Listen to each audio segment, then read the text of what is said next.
It's one of my biggest sort of worries, was having an issue with the van, and it's happened, so joy.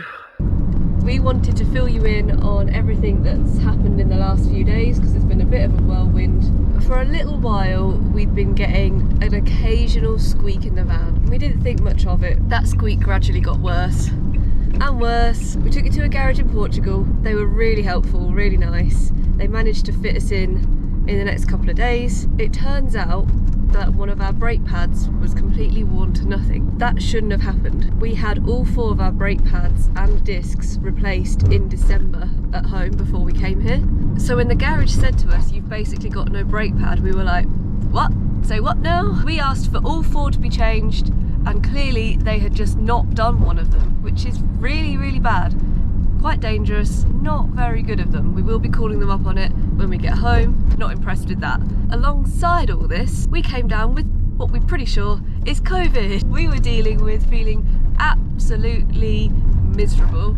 Temperature, cough, cold, blur. So we had the worry of, what's this horrible squeaking noise? Google was telling us, oh, it could be a low brake pad, but we were like, it's not that, we had ours done. It was that. You might still hear it. I'm still a bit bunged up. I've still got a bit of a cough, but we are on the mend. We are back onto new adventures, and we are now en route to cross back over into Spain and continue on with our adventure.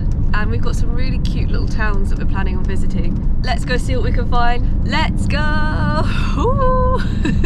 For the next leg of our adventure, we hatched an ambitious plan to visit these 4 towns in a single day.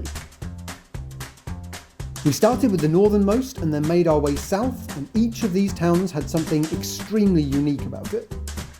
From a dramatic hilltop castle and church, houses and shops carved directly into cliffs, a whole town perched precariously atop a massive gorge, to an entirely blue Smurf-themed village.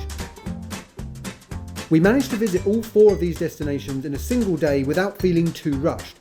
But if you wanted to linger and have some food and drinks, perhaps under the cliffs or with a view over the gorge, you'd probably want a couple of days. But each of these 4 villages were a mere prelude to what we had planned next. It's the day after we did all of those amazing villages that you'll have just seen, but today we're doing something I think might be even more impressive. So we have parked up, and in a moment we're going to get on, well, not that bus that's leaving, but another bus, and we're going to go and see something even more impressive. Jess is making us mac and cheese pot noodles for lunch, healthy. And then we've got a several kilometre walk to do, but somewhere very, very special I'm really excited about.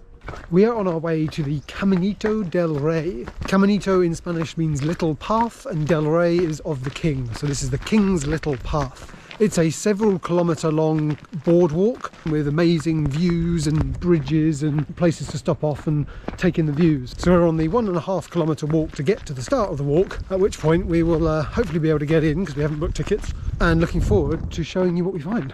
Since we hadn't bought our tickets in advance, we were only allowed to go on a guided tour for some reason, so we grabbed ourselves a couple of tickets, picked up our hard hats and earpieces, and set off into the gorge. We later learned that the more accurate translation for the Caminito del Rey is the King's Little Walk. And this is apparently because when the King of Spain visited the Caminito in 1921, he walked a very small part of the walkway but didn't finish the whole path.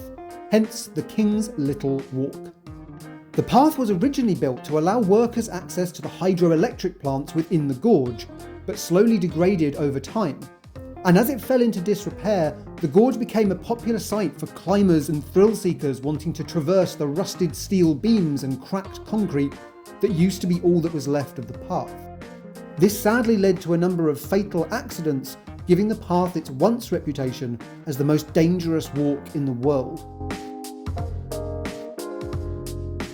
Thankfully, today visitors can traverse the path and enjoy the extraordinary views with confidence, the path having been reconstructed to the slightly more robust modern safety standards. The whole walk is around 8 kilometres, with about 3 of that being on the boardwalk suspended from the side of the gorge. The walk ends with a glass viewing platform, which very helpfully allowed us to wonder what it would be like to fall to our deaths. And a bridge suspended between the 2 sides of the gorge with spectacular views over the river.